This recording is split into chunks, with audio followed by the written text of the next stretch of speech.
ஒன்று சாமுவேல் அதிகாரம் 9. ஓகே, 8ஆம் அதிகாரத்தில் நம்ம என்ன பார்த்தோம்? ஜனங்கள் வந்து ராஜா வேணும்னு கேட்டாங்க. இப்போது சாமுவேலும் சரி ஆண்டவர்கிட்ட கேட்டு நம்ம ராஜா ஏற்படுத்திடலான்னு இப்போ ஜனங்களை அனுப்பி விட்டுருப்பார் இல்லையா? இப்போது யாரை ராஜாவாக அபிஷேகம் பண்ணுறாங்க அப்படிங்கிறத நம்ம இந்த அதிகாரத்தில் பார்க்க போகிறோம். பென்யமீன் கோத்திரத்தில் கீஸ் அப்படின்னு ஒருத்தர் இருந்தார். அவர் மகாபராக்கிரமசாலி.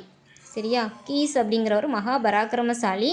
அவரோட மகன் யாருன்னா சவுல். இவர் ரொம்ப சௌந்தரியவான், ஆனால் ரொம்ப உயரம் உள்ளவன். இஸ்ரவேல் ஜனங்கள் எல்லாருமே இவரோட தோளுக்கு கீழே தான் இருப்பாங்க. அந்த அளவுக்கு இந்த சவுல் ரொம்ப உயரம் உள்ளவன், ஆனால் சௌந்தரியவான். இந்த சவுலோட தாத்தா பேர் அபியேல். அபியேலோட கீஸோட தாத்தா பேர் சேரோரின். சேரோரின் அப்பா பேர் பெகோராத். பெகோராத்தோட அப்பா பேர் அபியா. அப்படி சவுல் ராஜாவுக்கு முன்னாடி இருக்கக்கூடிய இந்த 5 தலைமுறைகள் நமக்கு வேதாகமத்தில் கொடுக்கப்பட்டிருக்கு. அபியா, பெகோராத், சேரோரின், அபியேலின், அப்புறமா கீஸுக்கு அப்புறமா இந்த சவுல். இந்த கீஸ் இருக்காங்கல்ல, இவங்களுக்கு கொஞ்சம் கழுதைகள் இருந்து அந்த கழுதைகள் என்ன ஆச்சுன்னா காணாமல் போயிடுச்சு. அப்போ இவர் மகனை கூப்பிட்டு, மகன் யார்? சவுலை கூப்பிட்டு சொல்கிறாங்க, நீ வேலைக்காரங்களை கூட்டிகிட்டு போய் நம்மளோட கழுதைகள் காணலை, அதை போய் தேடிட்டு வா அப்படின்னு சொல்லி இவங்கள அனுப்பி விட்றாங்க. இவரும் வேலைக்காரங்களை கூட்டிகிட்டு கழுதைகளை தேடி போகிறார். எங்கெல்லாம் தேடி போகிறாரு அப்படின்னா, எப்ராயிம் மலைதேசத்தில் ஏறி இறங்கி பார்க்காரு, காணோம். அதுக்கு பக்கத்தில் இருக்கக்கூடிய சலிசா நாட்டுக்கு போகிறாரு, அங்கேயும் காணோம். அங்கேருந்து சாலிம் நாட்டுக்கு போகிறாரு, அங்கேயும் காணோம். அங்கேருந்து நேராக பென்யமீனுக்கு வராங்க. பென்யமீன் ஃபுல்லாக தேடிட்டாங்க, கழுதைகளை காணலை. அதுக்கு பக்கத்தில் இருக்கக்கூடிய சூப்புங்கிற நாட்டுக்கு போகிறாங்க, அங்கேயும் காணலை. அப்போ சவுல் சொல்கிறாரு, நம்ம இனிமேல் திரும்பி போயிடுவோம். ஏன்னா தகப்பன் இனி நமக்காக கவலைப்படக்கூடாதுல்ல, கழுதைகளை அதுக்கு தேடி வந்த நம்மளை தேடக்கூடாது, நம்ம போயிடலாம் அப்படின்னு சொல்லும்போது வேலைக்காரன் சொல்லுவான், இந்த ஊரில் சாமுவேல் அப்படின்னு ஒரு தேவனுடைய மனுஷன் இருக்காருன்னு நான் கேள்விப்பட்டிருக்கேன். நம்ம அவரை போய் பார்த்தா நம்ம கழுதைகள் எங்கன்னு நமக்கு தெரிய வரும் அப்படின்னு. அப்போது சவுல் சொல்லுவார், அவங்களுக்கு நம்ம காணிக்கையாக கொடுக்க எதுவும் இல்லை அப்படின்னு. வேலைக்காரன் சொல்லுவார், என்கிட்ட காசேக்கல் வெள்ளி இருக்குது, அதை நம்ம காணிக்கையாக எடுத்துகிட்டு போகலாம் அப்படின்னு சொல்லி. இப்போது சாமுவேலை பார்க்க காசேக்கல் வெள்ளியை கொண்டுட்டு கிளம்புறாங்க. முற்காலத்தில் ஞான திருஷ்டிக்காரன் சொல்கிறவங்கள தான் நம்ம இப்போ தீர்க்கதரிசின்னு சொல்கிறோம். இப்போ நம்ம தீர்க்கதரிசின்னு சொல்கிறவங்கள முற்காலத்தில் ஞான திருஷ்டிக்காரன் அப்படின்னு சொல்லுவாங்க. சரி, இப்போ இவங்க பட்டணத்தின் மேட்டின் வழியாக ஏறி போகிறாங்க. போகும்போது சில பெண்கள் என்னென்னா தண்ணி எடுக்கிறதுக்காக அவங்க வந்திருப்பாங்க. அப்போ அவங்கள பார்த்துட்டு சவுல் கேட்குறாரு, ஞான திருஷ்டிக்காரன் இங்கே இருக்காரா அப்படின்னு அவங்க கேட்குறாங்க அந்த பெண்கள்கிட்ட. அப்போ அந்த பெண்கள் சொல்லுவாங்க, ஆமாம், இன்றைக்கி என்ன நாள் அப்படின்னா ஜனங்கள் மேடையின் மேலே பலி செலுத்துகிற நாள். அவங்க சாமுவேல் வர்ற வரைக்கும் அவங்க சாப்பிட மாட்டாங்க. சாமுவேல் அதை ப்ளஸ் பண்ணதுக்கு அப்புறமா தான் அவர் போஜனம் பண்ணக்கூடிய இடத்துல போய் சாப்பிட போவார். அவங்களும் அழைக்கப்பட்டவர்களுமா சேர்ந்து சாப்பிட போவாங்க. அவர் மேடையின் மேலே ஏறும்போது நீங்கள் அவங்கள பார்த்துடலாம் அப்படின்னு சொல்லி அனுப்பி விடுவாங்க.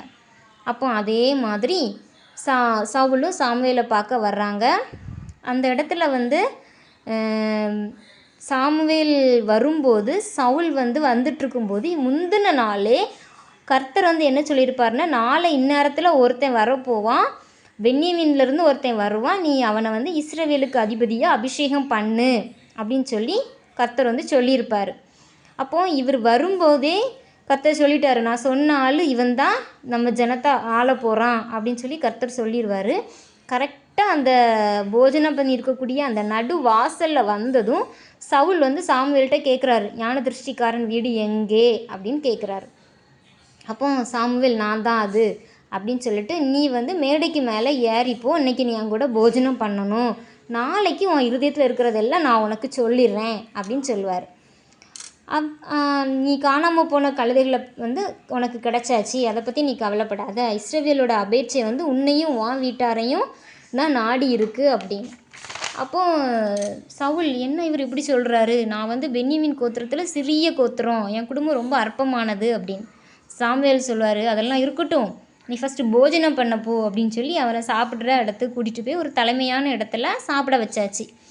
சாப்பிட்றதுக்கு அவரை உட்கார வைக்கிறாங்க. யார்? சவுல், அவரோட வேலைக்காரங்க, இப்போ சாமுவேல், ஏற்கனவே பந்திக்காக அழைக்கப்பட்டிருப்பாங்கள்ல அவங்க ஒரு 30 பேர்.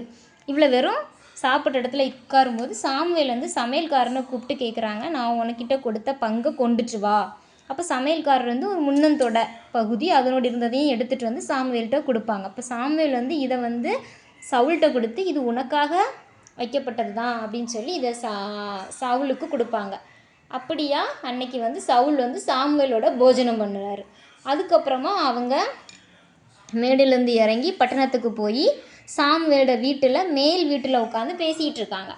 அப்போ வந்து பேசிட்டு நாளைக்கு நான் உன்னை அனுப்பிடுறேன் அப்படின்னு சொல்லி சாமுவேல் வந்து சவுல்கிட்ட சொல்லியிருப்பார். காலையிலே கிழக்கு வெளுக்கிற நேரத்தில் சாமுவேல் கூப்பிட்டு நான் உன்னை அனுப்புறதுக்கு நீ ஆயத்தப்படு அப்படின்னு சொல்லுவார். அவங்க அதே மாதிரி பட்டணத்துக்கு மேலே ஏறி இறங்கி கடைசியில் இறங்கி வந்ததும் சாமுவேல் வந்து சவுல்கிட்ட சொல்லுவார், உன் வேலைக்காரனை முன்னாடி போக சொல்லி நீ மட்டும் இங்கே சற்று தரித்து நில்லு அப்படின்னு சொல்லுவார். இது வந்து 9வது அதிகாரம்.